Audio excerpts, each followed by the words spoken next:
Hi, happy Tuesday. I wanted to share a reading. It started with the idea of try to see both sides, like from your perspective. And just before I start reading, just the understanding that your perspective is unique. You cannot know what another person is actually feeling. You can have an idea and you can guess, and you may even have the version that they tell you. But to know one's full perspective is our unique experience. That is basically what our unique experience is all about, and how it evolves and changes and shifts and goes anywhere. So being able to have our own perspective is one of the ways that Source allows to have all these multiple and infinite experiences, because as an individual, as a human, with my perspective, I react and respond and choose accordingly. And as a person who is constantly learning, when I'm meeting these situations or scenarios, scenes, when I'm meeting them with this new knowing or realization, just because I learned something different, even some, things that I felt were pretty well understood may seem different with new learning, which is like a slower, maybe a version of my understanding of evolution as as our mental thinking beings, or as our creation, or spiritual awakening. Maybe that is the shift for that, for me at least, is understanding all that we are as an individual and as a collective and as a species. So I just wanted to kind of give a little backstory about perspective and what that word means to me and how it means in this reading. So it says, as we become... Yes, of course, I'll do that. Okay, you help me. That was seemingly quick. Oh no. Okay. Is this going to keep happening? Yeah. So I shouldn't try to read? Read? Oh, I got an idea. That's not a good idea. It's good when you know. All right, try that.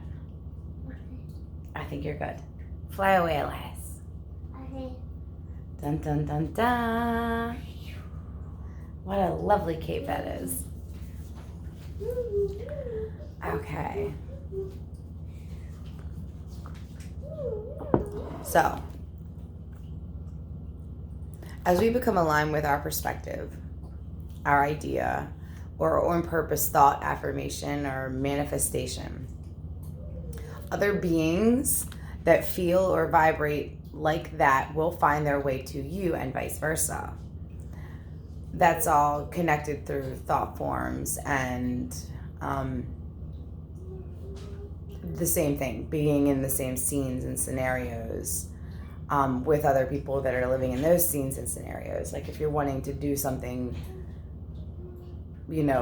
take up a class or go to a place, you will take your body to the place, or you'll work on taking your body, or you'll call about taking your body there, because you'll know well, this is where I want to do that, or these are the people that I want to do that with, or whatever it might be. You'll get that idea first. It does seem like it's something that you thought of, but even in that situation, that is you getting an idea from your higher power. They're literally, their position in this relationship is to give you the ideas. And the source of your ideas can be tested and tuned by your feelings and vibration.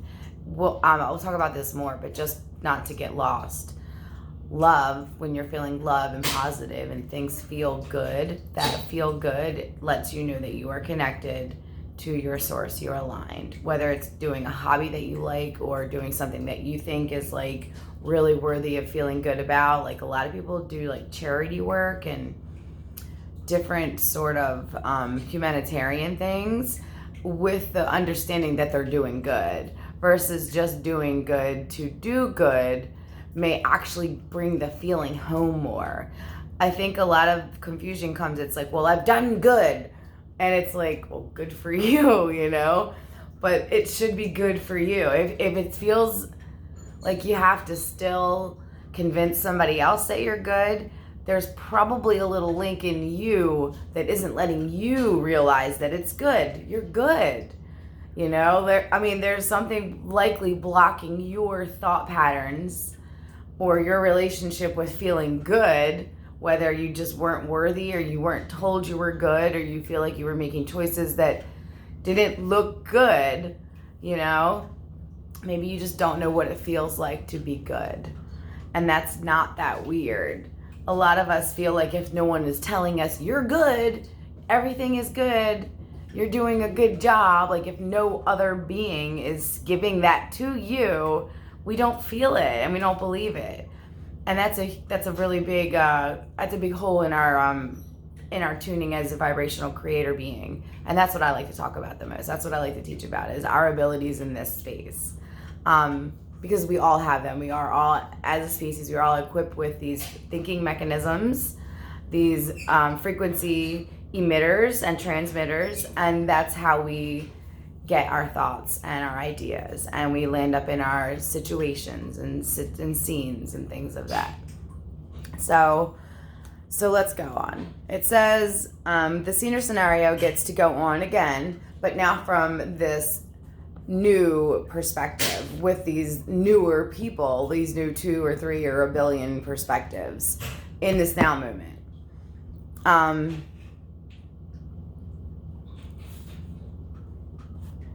The show will continue, or as they say, must go on, evolving, expanding, and aligning itself with the higher, more universal frequency vibration, which is love. Love is at the core of all of us, and it is what connects us to our source and hub. Mommy, I'm here. I'll help you.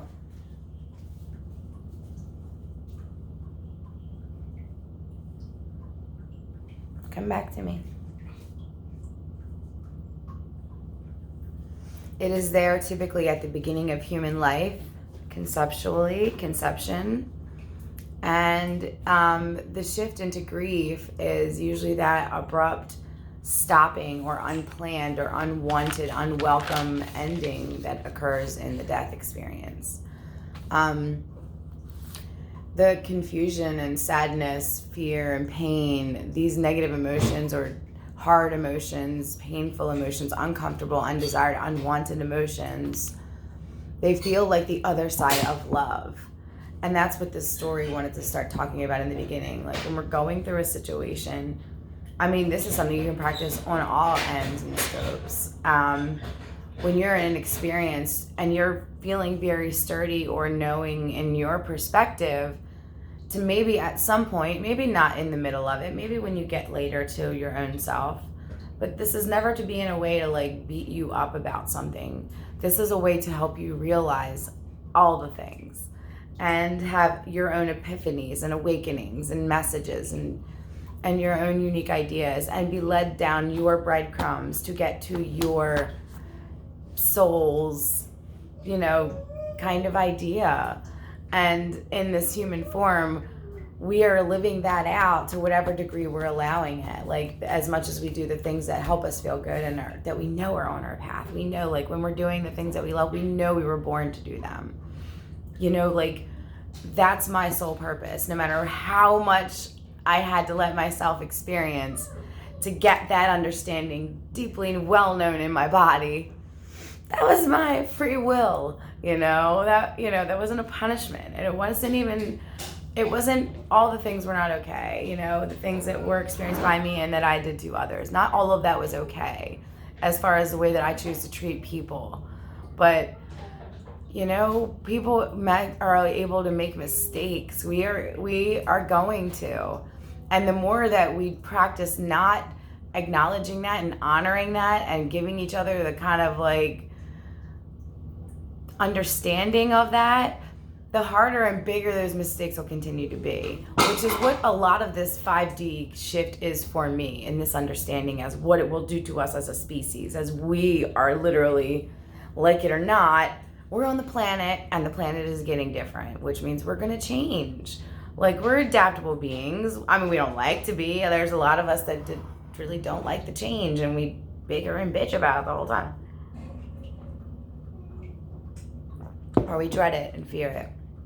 And it's all what it is. I do all the same. I do all that too.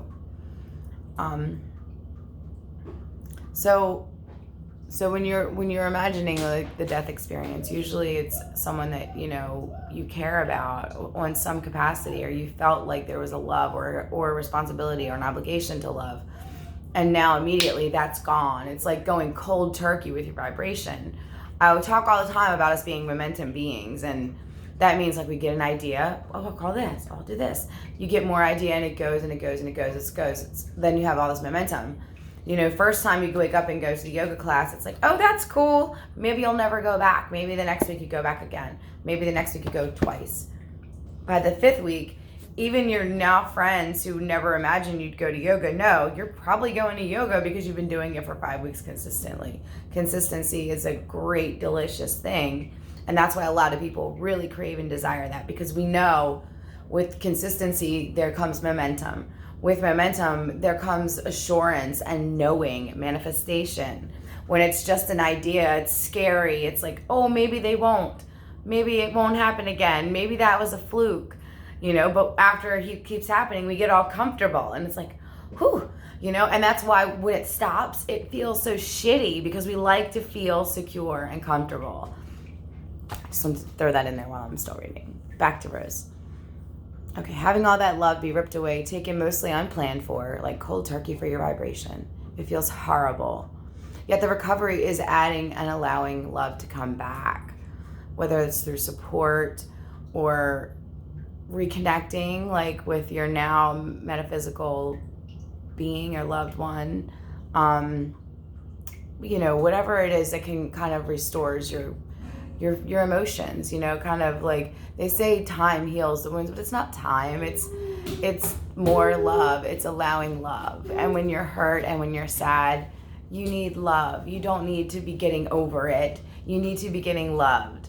And however that getting to the other end, if it gets there for you, that's not right or wrong. Yes. Yeah. Cereal? Chips for breakfast? Chips for breakfast? No, I You don't want chips? like chicken. Pause. I like it. Okay. Let's see if I can get to the last part of this. So adding more love is how we get through it. And usually with time, it's easier to allow love in. First, we need to feel that hurt. A lot of times, when something first happens, a breakup or a death or whatever, the kind of loss in connection, we just kind of sit in it. We listen to the sad songs and we want to feel that. And then usually it's, somebody will finally like get us to come out or get us to take a phone call or to take a shower. And then it's like we start coming back around and letting the love back in. It's like why I like the saying, like, love looking for a place to happen. It's not like just relationship love. It's like all of it. Like love as in nourishing our body, love as in just letting nice things happen, being around nice people, doing things that make us feel good, like all of that is love. Taking care of yourself, taking care of other people, doing things that feel good for yourself and others, whether it's it feels good indirectly or just like some people don't feel like going to work feels good. But if they can look at the core of why they go to work, because they want to like be able to financially afford their things that make them feel good and then make their family feel good, if you can look beyond sometimes when you're in a situation like that and look at to why you're doing that, you can let the why pull you through and get you through that uncomfortable. And that's a whole other thing as far as like using your thinking mind. But I just want to say, like, I just wanted to touch on that. It doesn't just connect to one thing. This is all of the things. Okay. Understanding that can help with your creator beings Not just navigating, oh gosh, okay, so apparently I was already rereading that back out loud. So this is just to say, my thought was this morning, when we're going through a situation and it feels like we're being dealt a bad or shitty hand, I've been trying to go about it a couple of ways. Some of my more experienced spiritual teachers, they are so strong and stable in their love and in their knowing, and maybe further away from the fuckery than me, because time does, like, the more time that we have experiencing and allowing more love, we get that trust back. It's like we're safe to do it again kind of feeling, like to try again or to love again or to blah blah blah blah, or to try to make dumplings again. I don't know, because I take dumplings really seriously. I just love food so much. Okay, so but in any situation that we're going through, I've been practicing myself, just trying to say, okay, so if this is what I'm feeling, and this is not what I choose, from my perspective, this is my most chosen, desired, I don't really want this feeling. What does it look like if I am allowing the opposite of that? What if I allow another perspective? What if I am allowing what I choose, which would be connected to love, which connects to my source's idea of what the soul would genuinely do? Even if it doesn't feel good for me to say, like, I'm just gonna say fuck it and walk away. What if it's like, because I'm just so used to holding on and trying, but soul's like, dude, it's time to peace out. And on the situations are going to keep coming and showing me until or someone or something happens to break that cycle.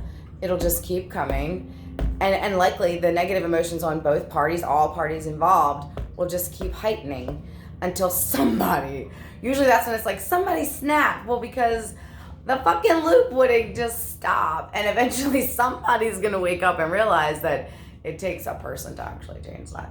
But the point of that is to say that it doesn't have to get to like a snap. When you're going through something and maybe at the end of it you're just like, I don't love the way that felt. It didn't feel like I wanted to react that way. I felt like I was defending myself, or a lot of times, like, we feel like we deserve to be defended, and then we feel guilty for defending ourselves. Usually, and that means this is like speaking up for ourselves or not speaking up for ourselves, or the way that we said something, like, I meant that, I just wish I had said it differently. These are the kind of moments that we'll sit in the shower and relive over and over and over again and make yourself mad. Like, I know. I am really good at that once upon a time ago. So what I'm saying is, in those moments, what you you're open to do and free to do or not do, is say, okay, the next time I'm in this space, I'm gonna, you don't want to practice, you don't want to beef up, unless it's like an affirmation, which I touched on earlier. If you're practicing something like that, like, I am staying in my alignment, meaning like if somebody usually trips you up and makes you say cuss words and makes you act a way that you feel sad about later or regretful or ashamed of, you deciding, like, I'm just reaching for my alignment. And then you have to let it go when the person goes a little harder because they're used to you reacting. And it's a fine tuning. And yes, if you can walk away and you've managed to like hold it together, even if you had to do like me, like deep nostril breathing, which I do like several times a day. But I'd rather deep nostril breathe than feel sad about how I talked to the kids or how I responded to a pest. I'm pointing to the internet for the example that I cannot point to you right now, but like, there's not like pests in my house. I live here. It's never mind. Shut up, Nancy. We're not explaining anything anymore. All right, I'm gonna go make food before I have to explain to everybody why there's nothing to eat. Bye. We'll talk more about this later. I want to start there. Like, what do you think about taking your experience from and looking at it as a perspective being? Like, okay, it's done. Maybe you can't be in the moment and be like, ooh, maybe I should try and like. A lot of times it's too much going on in emotion to stop in the middle. Is a little like the grief thing. It's kind of hard unless like something like jolts the energy and stops. Like, sometimes like a dog will run through and everything gets all and then everybody ends up laughing. Something breaks up, like this random thing, like the car alarm goes off, or unless something outside of the loop happens, people will kind of stay there until somebody decides to change it. But what do you think about that? Like the idea of, having another perspective and being in it from that perspective and what it could do for the scenario and for yourself and for others. And just the idea that it's connected to love and how you can tell when you're feeling similar to your source, the love hub,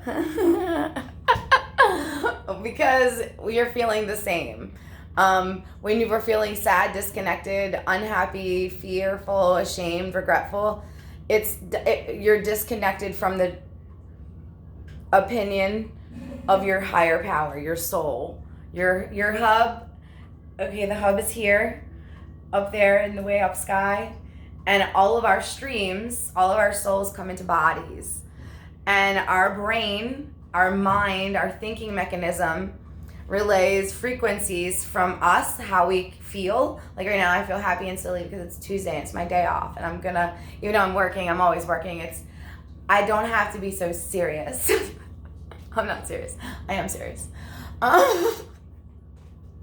So Tuesday I usually wake up like ready to play, and that is also true for this Tuesday. So I got distracted. Who's surprised? Not me. The hubs, receiving, relaying. So as you are feeling a thing, thinking a thing, focusing on a thing, your source is able to give you an idea. That's why they say practice meditation, practice thinking or focusing on something that you don't have an opinion on, because you're not holding a perspective. It's just like white light. Who cares? It's just white light. You don't really have a perspective. That means you're open to ideas. That way your source, hub, from the hub, the source, they can take thought forms because they know you, all of you, all of the parts, even though you're the ones you think nobody knows about. Your source knows, and you're not punished, but because they know all of your information, they know the best ideas. If you're in a place of openness, open to love, open to source ideas, they're going to start giving you ideas that are best for your soul. You're open to deny it, or you're open to follow it. Your free will. But it's there every single day, 100,000 billion times a day. And I'm going to go before I get yelled at for not making breakfast. Not yelled at, because that's not what we do. But, before they're like, bye. Happy Tuesday.